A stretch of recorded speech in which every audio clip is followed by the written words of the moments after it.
Welcome back, everybody, for another episode of Mondays with Mundy. That's me, Jim Mundy, the historian at the Union League Legacy Foundation. It's been a few weeks since we've seen each other, so thanks for tuning in today. Speaking of today, it is June 14th, 2021, otherwise known as Flag Day. So it seemed an appropriate occasion to talk about an American flag in the League's collection, and that's what you see behind me here. So we're located on the second floor landing of the League's Broad Street building. That is the brick and brownstone building that fronts on Broad Street. And that's where the flag is hung on display on a wall. So, what about the flag itself? Right, well, the story goes back to April 15th of 1865 because that is the day that Abraham Lincoln died. And on April the 16th, there was a great demand for flags throughout the entire country because it was the one way that everybody could express their grief over the martyred president. But in Philadelphia, there was an Irish immigrant named Maria Fassett Harvey. And rather than buying a flag, she decided to make her own. So who was Maria Fassett Harvey?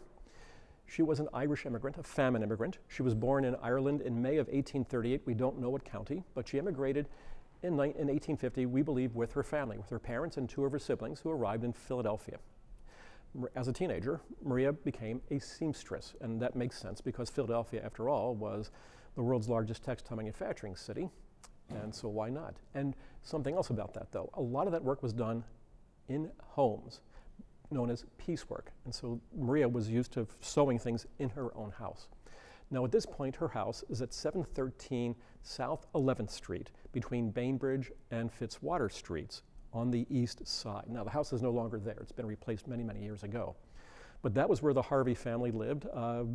Maria married James Harvey, who was a baker here in Philadelphia. They had 10 children, 7 of whom survived to adulthood.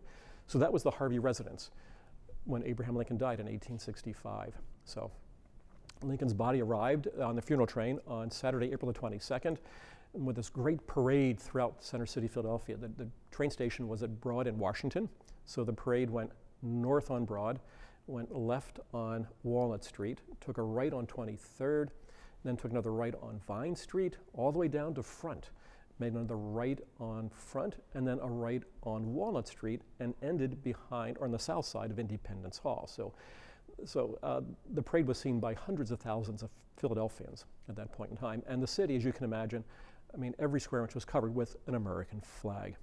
So what did Maria do with the flag after Lincoln's funeral? Left Philadelphia.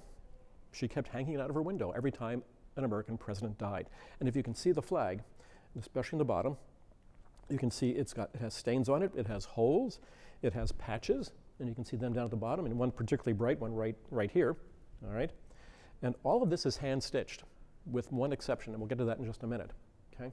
The flag itself is roughly 4 feet wide by 6 feet high, and it was meant to be hung vertically out of a second floor window, hence the buttonholes along the hoist, okay? All right, so as you're looking at the flag, you're probably doing what everybody else does, and that's count the stars. At least I hope you did. What did you notice? There were only 28 stars. When Lincoln died on April the 15th, there were 35 states in the country. West Virginia had been admitted in July of 1863 as the 35th state itself. Now, Nevada had already been admitted in October of 1864 as a 36th state, but the flag had not yet been added, or the star had not yet been added to the flag. That would happen on July the 4th of 1865. So a 35-star flag would have been the flag that everybody was hanging out their windows. So how many stars did you count? I have 28, right? Okay, that doesn't make any sense at all. But as you can see, there's lots more room for more flags. So if you read the conservation report that was done by a local textile conservator, Virginia Whalen, who does great work, by the way, Virginia notes that there were at one point in time at least 40 stars on this canton. 40 stars. Now that would date the canton itself to 1889, which is when both of the Dakotas were added as the 39th and 40th states in the country. But, you know, that would have been a pretty big canton, wouldn't it? And if you look even closer to the canton, you'll see that there is a seam that runs right along here. So obviously, Maria was doing work on the flag continually throughout the 19th century. And at some point then, we don't know exactly when, she changed out the 35 stars, assuming she even had 35 stars on the canton in the first place, changed it out and ended with 28 stars instead. So it's a mystery that will never be solved. At least Maria Fassett's Harvey family doesn't have the answer for it either. So in 2003, Mr. Glenn Porter, who is Maria Fassett Harvey's great-great-grandson, who was a member of the League, working with his family, donated this incredibly important flag and Lincoln-related flag to the Union League's collection, and we have been hanging it proudly ever since. So what better way to celebrate Flag Day than with an American flag in the Union League's collection? So that's our story for the day. So it's an American flag made by an Irish immigrant, Maria Fassett Harvey, April 16th of 1865. And if you're ever in the League House, make sure you go to the second floor of the Broad Street building and take a look. It's hanging on a wall all the time. So, ladies and gentlemen, thank you for joining us. We appreciate your patronage for this hopefully entertaining and amusing series of Mondays with Monday. We'll do another one in about a month's time, so stay tuned. In the meantime, thanks again for watching. Stay well, stay healthy, and thanks again.